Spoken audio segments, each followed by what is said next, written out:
Pemirsa, Jakarta kembali masuk siaga banjir setelah BMKG memprediksi hujan yang masih akan terjadi beberapa hari ke depan. Selengkapnya akan kami bahas dalam Dialog Nusantara Petang berikut ini.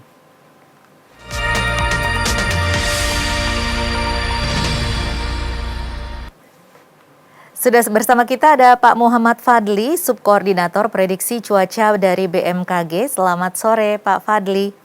Selamat sore Mbak Tasya. Iya, Pak Fadli, ini seperti dalam tayangan tadi bahwa saat ini DKI Jakarta merupakan salah satu dari kota ataupun wilayah yang dilakukan ataupun masuk kondisi siaga banjir. Nah, ini kondisi siaga banjir ini DKI Jakarta bersama dengan beberapa kota lainnya, ini kota apa saja, Pak?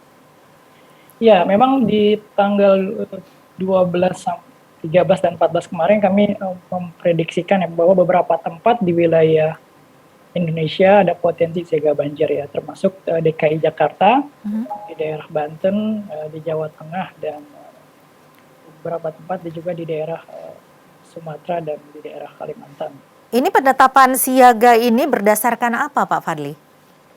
Jadi untuk penanggulangan siaga banjir ini BMKG bekerja sama dengan BNPB ya. Jadi kalau BMKG memprediksi hujannya, apakah hujan itu lebat atau tidak, dari teman-teman dari BNPB akan memprediksi indeks risikonya. Apakah di suatu wilayah itu mempunyai risiko terhadap bahaya banjir cukup tinggi, baik daerah kerentanannya maupun daerah kerawanannya. Jadi kombinasi antara informasi curah hujan dan indeks risiko di suatu wilayah itu akan kita kombinasikan menjadi suatu platform daerah rawan banjir ataupun banjir bandang. Baik, ini wilayah yang paling rentan terhadap cuaca hujan di Indonesia ini di mana, Pak? Untuk beberapa hari ke depan maksudnya. Jadi untuk hari ini kami update Jakarta dulu kali Mbak ya. Iya. Jadi untuk Jakarta memang kemarin kami menyatakan mencapai level siaga ya, karena kita lihat dari mulai kemarin sore sampai malam dini dan dini hari itu hujan cukup lebat. Nah hari ini levelisasinya sudah mulai turun dikarenakan juga potensi hujan lebatnya sudah mulai berkurang, hanya hujan ringan hingga sedang, terutama yang berpotensi terjadi di Jakarta Selatan, Timur, dan Barat. Nah untuk wilayah Indonesia sendiri dalam 2 hari ke depan ada beberapa wilayah yang perlu kita waspadai yang berpotensi banjir maupun banjir bandang. Kalau kita awali dari Sumatera itu berpotensi banjir ataupun banjir bandang untuk 2 hari ke depan itu terutama di daerah Sumatera Utara maksud saya, Sumatera Barat, daerah Sumatera Selatan, Bengkulu, Pangkal Pinang, sampai nanti kalau kita bicara wilayah Jawa itu Banten masih potensi hujan juga cukup lebat di sana, termasuk di daerah Jawa Barat, Jawa Tengah, dan Jawa Timur serta Jogja. Apa saja faktor-faktor kerentanan dalam hal ini, Pak? Ya, faktor kerentanan banyak ya. Kalau kita lihat dari misalnya faktor dari wilayah itu sendiri, apakah wilayah itu sendiri rentan banjir seperti daerah yang diairi oleh aliran sungai di sekitarnya. Yang kedua daerah lereng, biasanya akan menimbulkan longsor. Yang ketiga daerah cekungan, nah biasanya itu daerah-daerah langganan banjir. Maupun hal-hal faktor dari sosial ekonomi dari masyarakat. Nah itu juga menjadi pertimbangan dalam kami menentukan potensi banjir ataupun banjir bandang di suatu wilayah. Nah kalau untuk tinggi rendahnya curah hujan sendiri ini apa saja penentunya? Nah kalau kita bicara hujan dengan intensitas tinggi atau rendah tadi atau dalam istilah kami hujan ringan sedang sampai dengan lebat, maka ini banyak sekali tinjauannya. Kalau kita lihat dari teknisnya itu kita lihat dari sisi dinamika cuaca. Nah kalau cuaca itu kita melihat apakah pengaruh cuaca global. Kalau kita dulu pernah dengar bahasa La Nina dan El Nino seperti itu juga cukup berpengaruh terhadap kontribusi curah hujan. Atau kita pernah belajar dulu ada angin monsun barat dan monsun timur, itu juga berpengaruh terhadap curah hujan. Ataupun kondisi cuaca lokal dan topografi di suatu wilayah. Nah, banyak sekali, jadi cukup kompleks untuk menentukan hujan itu akan terjadi ringan atau sedang, bahkan sampai dengan lebat dan ekstrim seperti itu. Kalau yang sekarang terjadi ini apa fenomenanya? Apa saja fenomena yang mempengaruhi tinggi rendahnya cuaca hujan yang saat ini terjadi? Nah, kalau kita bicara teknisnya akan hari ini sampai dengan mungkin seminggu ke depan, itu kita sebut ada namanya gelombang atmosfer. Jadi dalam bahasa teknisnya ada gelombang Kelvin dan Rossby. Nah, gelombang atmosfer ini saat ini cukup berperan aktif di wilayah Indonesia. Artinya dia memberikan kontribusi terhadap pembentukan awan-awan hujan di wilayah Indonesia yang tadi saya sebutkan, di wilayah Sumatera, Jawa, Kalimantan, dan beberapa tempat di Indonesia bagian timur. Selain itu, kita lihat beberapa saat ini kondisi muka laut atau suhu muka laut maksud saya suhunya cukup hangat. Artinya dia cukup berkontribusi terhadap penguapan. Penguapan akan terbentuk awan-awan hujan di beberapa tempat di wilayah Indonesia. Begitupun pengaruh angin. Jadi adanya belokan-belokan angin di beberapa wilayah itu juga cukup berpengaruh di wilayah Indonesia untuk beberapa hari ke depan seperti itu. Kalau gelombang atmosfer sendiri ini apa penyebab terjadinya, Pak? Jadi gelombang atmosfer ini dia secara periodik berputar ya, mengelilingi bumi gitu ya. Nah, pada saat ini dia itu masuk ke wilayah kita. Nah, pada saat dia masuk ke wilayah kita, dia akan berinteraksi dengan cuaca di wilayah kita. Nah, biasanya pada saat gelombang ini masuk secara periodik ya, dia akan mempengaruhi pembentukan awan-awan. Terutama ada potensi awan-awan hujan yang cukup berpengaruh. Jadi pada saat adanya gelombang ini akan memperkuat atau akan berpeluang menimbulkan curah hujan di suatu wilayah. Kalau La Nina sendiri ini berpengaruh, Pak, La Nina? Nah, bicara La Nina ini bicara musim ya. Biasanya pada saat ada La Nina ini akan mempengaruhi jumlah curah hujan ataupun durasi curah hujan. Di Indonesia cukup berpengaruh La Nina, terutama di wilayah Indonesia bagian tengah dan timur. Ini akan memperpanjang musim hujannya atau juga bisa dengan istilah memperpendek musim kemaraunya seperti itu. Kalau untuk yang saat ini ada yang mengatakan bahwa musim hujan tibanya lebih awal, tetapi ada juga yang menyatakan bahwa sebenarnya saat ini masih belum ditentukan. Ini sebenarnya seperti apa, Pak? Penentuan dari kapan mulai datangnya musim hujan ini? Ya, jadi BMKG dalam menentukan kapan awal musim hujan, kapan puncak musim hujan, itu selalu juga mempertimbangkan informasi-informasi dari Badan Meteorologi negara lain ya, seperti Malaysia, Filipina, Australia, bahkan dari dunia dan lain sebagainya. Nah, saat ini kami masih bisa menyebutkan bahwa kondisi ini masih normal, walaupun beberapa negara seperti Filipina dan Australia sudah menyatakan tahun ini akan terjadi La Nina. Artinya hujan ini akan lebih banyak secara prosentase maupun jumlahnya ya. Di akhir tahun ini, tapi kami masih menganalisis secara objektif apakah ini akan juga berpengaruh terhadap musim dan cuaca di wilayah Indonesia. Kalau lebih banyak begitu, apakah intensitasnya juga akan lebih tinggi? Iya, bisa seperti itu Mbak. Jadi pada saat hujannya akan lebih banyak, maka jumlahnya juga akan mempengaruhi ya. Artinya intensitas juga akan meningkat. Maka biasanya pada saat La Nina, curah hujannya biasanya untuk beberapa tempat itu akan di atas normal. Sehingga kalau kita lihat di media ataupun informasi, peluang terjadinya banjir di wilayah itu cukup besar. Tadi kan Anda mengatakan bahwa La Nina ini akan lebih banyak berpengaruh di Indonesia bagian tengah dan Indonesia bagian timur. Tetapi pada kenyataannya di Indonesia bagian barat sendiri sekarang ini kan sudah mulai musim hujan sudah mulai datang begitu ya, sudah mulai terjadi beberapa kali hujan begitu. Nah ini seperti apa Anda melihatnya, Pak? Iya, kalau musim hujan di Indonesia memang tidak serta-merta serempak pada saat waktu yang sama. Jadi mulai dari Indonesia bagian barat dan timur, tidak pada waktu yang sama itu musim hujan terjadi. Jadi awal musim hujan biasanya akan bergeser dari barat dulu. Seperti sekarang saat ini di Aceh dan beberapa tempat di Sumatera itu sudah masuk awal musim hujan. Tetapi di bagian lain seperti di Jawa lah seperti itu belum masuk musim hujan. Bahkan apalagi di Indonesia bagian tengah dan timur itu belum masuk. Jadi memang musim hujan di wilayah Indonesia itu secara tidak secara serempak, dia bertahap. Dan puncak dan secara umum, awal musim hujan itu kalau kita persentasekan secara umum, itu akan masuk di Indonesia sekitar di Oktober dan November nanti. Sedangkan untuk puncaknya secara umum kalau kita persentasekan, itu di Desember, Januari, Februari akan masuk puncak musim hujan di wilayah Indonesia.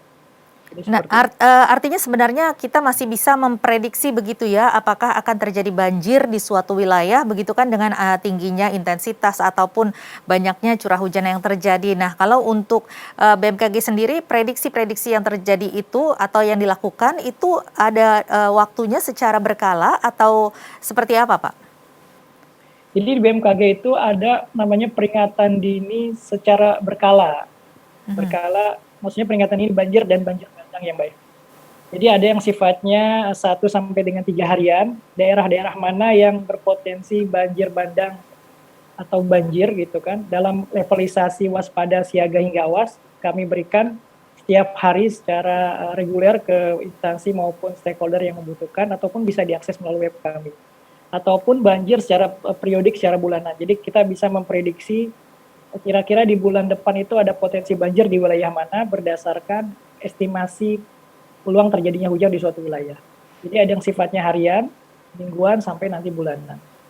Baik, terjadinya hujan ini kan tentunya akan mempengaruhi aktivitas di wilayah pesisir begitu ya Pak ya. Nah ini potensi angin kencang, gelombang tinggi dan sebagainya itu tentu akan mempengaruhi pendapatan dari para nelayan dan juga warga-warga di sekitar pesisir. Ini bagaimana dengan warga ataupun apa ya, mungkin peringatan-peringatan yang bisa Anda berikan untuk wilayah pesisir sendiri?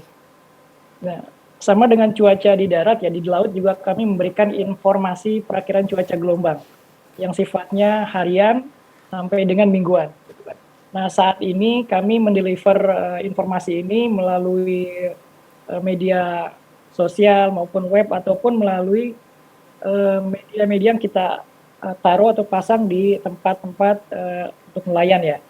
Nah, kalau kita lihat kondisi hari ini sampai dengan 3 hari ke depan, memang beberapa tempat yang perlu diwaspadai potensi gelombang tinggi ya, terutama di daerah selatan Bengkulu yaitu di Samudra Hindia sampai dengan di selatan Jawa. Itu kita perkirakan sampai dengan 3-4 hari ke depan gelombangnya bisa mencapai 4 sampai dengan 6 meter. Dan tentu ini sangat berbahaya sekali terutama bagi kapal-kapal nelayan yang menggunakan sampan-sampan kecil ya. Karena dengan ketinggian gelombang 1,25 meter saja dan kecepatan 15 knot itu cukup berpengaruh terhadap keselamatan mereka seperti itu. Baik, untuk antisipasi masyarakat sendiri apa yang bisa Anda sarankan? Iya, pertama masyarakat terus waspada ya. Pada saat ini memang sebagian besar termasuk musim kemarau dan musim transisi. Nah, salah satu ciri dari musim kemarau dan transisi itu adalah hujan yang berpotensi terjadi pada sore, malam, dan dini hari dengan intensitas lebat. Dengan untuk beberapa wilayah seperti di daerah Jakarta yang tadi saya katakan, Jakarta Selatan, di barat dan timur. Sedangkan di wilayah Indonesia, kalau kita bicara secara umum, itu mulai dari Aceh, Sumatera Barat, Sumatera Utara, Lampung, Bengkulu, hingga Kepulauan Riau, itu berpotensi terjadinya hujan ringan sampai dengan lebat. Baik, Sedangkan ya. nah, untuk itu kami mengharapkan masyarakat waspada, terutama daerah-daerah yang langganan banjir nih, Hmm. ataupun daerah-daerah yang cekungan, yang tinggal di bantaran sungai gitu ya. Lebih prepare diri gitu, terutama terhadap keselamatan dan mungkin dokumen-dokumen penting perlu disiapkan juga nih pada saat ada warning dari kami ada potensi banjir, bisa mencari tempat atau perlindungan yang lebih aman. Baik. Yang kedua mungkin terus mengupdate informasi dari BMKG ya Mbak, baik itu melalui web resmi maupun media sosial, ataupun mungkin bagi Bapak Ibu yang tinggal di provinsi bisa langsung mengupdate di stasiun BMKG yang ada di setiap provinsi. Baik, nanti kita akan lanjutkan lagi perbincangannya Pak Fadli, tetapi kita harus jeda dulu. Pemirsa tetaplah bersama kami, Dialog Nusantara Petang akan kembali usai jeda berikut ini.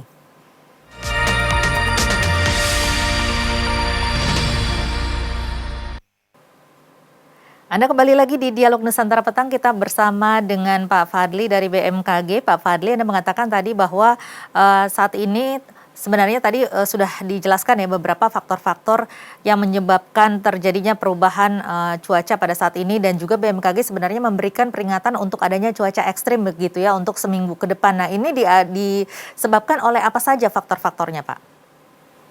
Iya, untuk beberapa hari ke depan yang tadi seperti saya sampaikan bahwa kondisi cuaca lebih banyak dipengaruhi oleh gelombang atmosfer yang cukup berperan terhadap potensi hujan Iya, di wilayah. seperti Madden-Julian Oscillation begitu Ya, ya. ya, ya.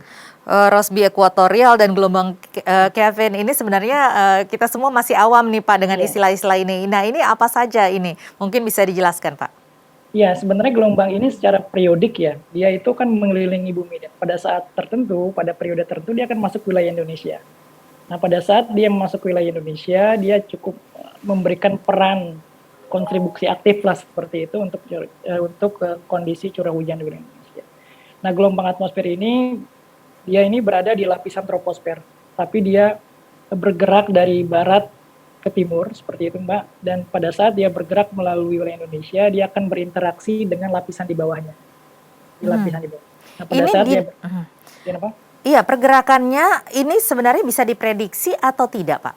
Iya, gerakan ini bisa dimonitoring ya, atau kita lihat, kita bisa prediksi kira-kira ini akan bergerak kemana gitu ya dalam beberapa hari ke depan. Nah, oleh karena itu kita menjadi panduan kita dalam melihat atau memprediksi curah hujan wilayah-wilayah mana yang akan terjadi dalam 2 atau 3 hari ke depan. Tapi Baik Kak. bukan hanya gelombang itu saja sih yang menjadi patokan kami, tapi kami juga melihat dari sisi regional dan lokal. Seperti tadi yang saya katakan adalah pergerakan angin. Misalnya pada kita dulu pernah belajar angin monsun barat dan monsun timur seperti itu.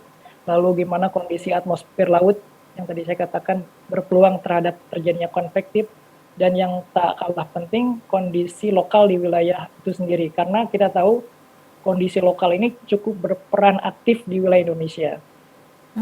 Ini kalau sebenarnya kalau kita mendengar begitu ya, BMKG memberikan peringatan adanya cuaca ekstrim, kemudian kadangkala kita juga mengalami adanya banjir yang besar, kemudian banjir yang sangat besar begitu dengan intensitas berbeda-beda. Nah, sementara peringatannya sendiri kan cuaca ekstrim saja begitu ya Pak ya. Nah, ini apakah bisa diberikan begitu lebih spesifik peringatan-peringatannya dan apa yang harus kita lakukan begitu supaya masyarakat bisa lebih mengantisipasi sebesar apa begitu bencana yang akan kita alami? Nah, di BMKG sendiri terkait probabilistik perakiran itu kami baru menyampaikan dalam 4 kategori atau 5 kategori. Pertama adalah hujan ringan. Nah, hujan ringan ini kalau kita akumulasikan ke dalam jumlah itu kurang lebih di bawah 20 mm per hari. Lalu hujan sedang, itu kalau kita akumulasikan berarti curah hujan yang turun itu sekitar 20 sampai 50 mm per hari. Lalu hujan dengan kategori hujan lebat ya, itu di atas 50 meter sampai dengan 100 meter, dan hujan sangat lebat di atas 100 mm, dan hujan ekstrim di atas 150 meter. Itu adalah kategori yang kami tetapkan dalam menentukan apakah daerah ini ada potensi hujan dengan intensitas ringan, sedang, lebat, bahkan sampai dengan ekstrim begitu. Nah ini kan masyarakat juga masih belum bisa memperkirakan ataupun mungkin belum familiar dengan banyaknya atau intensitas tersebut begitu. Kalau mungkin BMKG sudah familiar begitu ya Pak ya, tetapi kan masyarakat masih belum hujan ringan tuh seringan apa sih begitu. Nah ini mungkin bisa digambarkan atau dideskripsikan seperti apa kalau seandainya terjadi cuaca ekstrim itu akan terjadinya seperti apa gitu misalnya Pak. Jadi memang agak sulit ya kalau diterjemahkan ke bahasa awam. Hujan ringan itu mereka harus ngapain juga gitu. Dan apa yang harus mereka siapkan, gambarannya seperti apa gitu kali ya Mbak ya. Dan ya kalau kita ambil secara umum ya, bahwa kalau hujan lebat itu atau ekstrim itu biasanya hujan itu dengan kalau bahasa awamnya itu durasinya sangat kuat atau lebat dan tanpa berhenti. Biasanya itu dia. Untuk bahasa awam ya. Itu bisa dikatakan hujan lebat ya. Tetapi kalau dalam sisi meteorologi itu harus diukur kuantitasnya. Apakah hujan itu melebihi threshold tertentu gitu kan? Misalnya yang tadi saya katakan, kalau hujan lebat itu di atas 100 mm gitu. Sedangkan persepsi masyarakat hujan lebat itu ya hujannya deras gitu. Iya. Dia tidak menghitung berapa jumlahnya hujan yang terukur, sedangkan dari BMKG melihat dari jumlah yang terukur. Nah ini juga menjadi tantangan bagi kami BMKG bagaimana memadukan atau menyamakan persepsi antara versinya BMKG bisa dikatakan seperti itu dan versinya orang awam. ini menjadi tantangan tersendiri bagi kami. Jauh Nah, ini belum ada memang titik temunya, bisa dikatakan seperti itu. apa yang harus kita waspadai begitu Pak? Misalnya seandainya terjadi hujan deras begitu ya dengan interpretasi dari masyarakat awam. Nah ini kira-kira berapa lama terjadinya yang harus kita waspadai? Kira-kira akan banjir di wilayah saya begitu Pak? Nah, mengenai banjir sendiri, setiap wilayah punya karakteristik berbeda-beda nih, Mbak. Karena mungkin di wilayah Jakarta dengan wilayah di luar Jakarta seperti Papua itu juga beda gitu ya. Pada saat hujan, mungkin hujannya tidak lama tapi durasinya lama, durasinya kuat gitu ya. Artinya hujannya bisa dikatakan sedang gitu ya seperti itu. Itu bisa menimbulkan banjir di wilayah Jakarta. Sedangkan di daerah Papua, walaupun hujannya lama, tapi dia tidak menimbulkan banjir. Hal ini disebabkan dari kondisi lingkungan yang masih cukup bagus wilayah sana seperti itu. Ya, Kalau kalau misalnya banyak hutan begitu ya, masih lebat hutannya, mungkin hujan dengan intensitas tinggi dan durasinya lama masih tidak akan berakibat banjir betul, begitu. Nah, betul. kalau untuk Jakarta sendiri Pak, misalnya hujannya deras sekali, kemudian berapa lama ini durasi yang harus kita waspadai kira-kira akan banjir ini di wilayah kita begitu, untuk DKI Jakarta sendiri Pak? Iya, Jakarta sendiri cukup unik ya, karena untuk banjir sendiri itu ada 3 faktor ya. Ada yang banjir kiriman, biasanya dari Bogor, atau banjir di Jakarta itu sendiri. Ya banjir lokal lah biasa kita seperti itu, atau banjir rob biasanya di Jakarta bagian utara, seperti itu. Nah, mungkin kita meninjau dari banjir lokal ya Mbak ya, lokal wilayah Jakarta. Nah, biasanya pada saat hujan tidak berhenti dalam 1 sampai 2 jam, atau mungkin 3 jam, nah untuk beberapa tempat di wilayah di Jakarta itu sudah menimbulkan genangan tuh Mbak. Meskipun intensitasnya tidak tinggi ya, meskipun banjirnya tidak deras sekali begitu Pak? Ya kalau hujannya cuma gerimis saja, itu tidak menimbulkan genangan kali Mbak ya, karena dia akan cepat terbuang. Tapi pada saat intensitasnya sudah mulai agak sedikit menaik gitu ya, bisa dikatakan hujannya sedang gitu, tidak sampai lebat, tapi dia Lama konsisten sampai 1 sampai terjadinya. 3 jam saja, itu sudah menimbulkan genangan di wilayah beberapa tempat wilayah Jakarta. Baik, jadi batasannya mungkin sekitar 2 sampai 3 jam. Kalau terus-menerus terjadi hujan yang cukup deras, ini kita sudah harus berhati-hati ya Pak ya? Bisa dikatakan seperti itu, terutama daerah-daerah yang memang rawan banjir ya, di wilayah Jakarta, ataupun daerah dekat pinggiran sungai seperti itu. Baik, baik kalau begitu. Eh, ini kalau untuk misalnya perubahan iklim di global begitu ya Pak ya, secara global saat ini kan kita masih mulai alert, mulai waspada dengan adanya perubahan iklim, kemudian di negara-negara seperti di Amerika juga ada pengaruh badai Aida, badai Nicholas begitu. Nah ini sebenarnya fenomenanya mempengaruhi ke Indonesia atau tidak Pak? Ya, kalau bicara apakah fenomena yang terjadi di Amerika seperti tadi dikatakan badai Ida dan lain-lain gitu, apakah dia mempengaruhi cuaca di Indonesia? Kalau kita lihat secara korelasi secara langsung itu tidak mempengaruhi. Kenapa? Karena cuaca itu kan dia terjadi pada ruang dan waktu yang sempit ya. Kalau wilayah Indonesia waktunya cuma 1 sampai mungkin 3 hari ke depan. Sedangkan badai itu terjadi cukup jauh. Artinya kalau kita tarik apakah dia berkorelasi atau berpengaruh, itu tidak cukup berpengaruh di wilayah Indonesia. Tapi kalau bicara iklim mungkin ceritanya akan berbeda lagi. Baik. Perubahan iklim gitu. Baik, yang pasti ini kita sekarang ini dari tanggal 13 sampai tanggal 15 ini tetap harus waspada, apalagi kalau tadi Pak Fadli mengatakan apalagi kalau hujan deras ya terjadi antara 2 sampai 3 jam, itu untuk wilayah-wilayah yang langganan banjir ini sudah harus siap-siap ya Pak ya untuk antisipasi adanya banjir. Ya, Baik, betul Mbak. baik Pak Fadli, terima kasih atas informasi Anda. Pemirsa, itulah tadi Muhammad Fadli, Subkoordinator Prediksi Cuaca dari BMKG. Terima kasih Pak. Ya, sama-sama Mbak.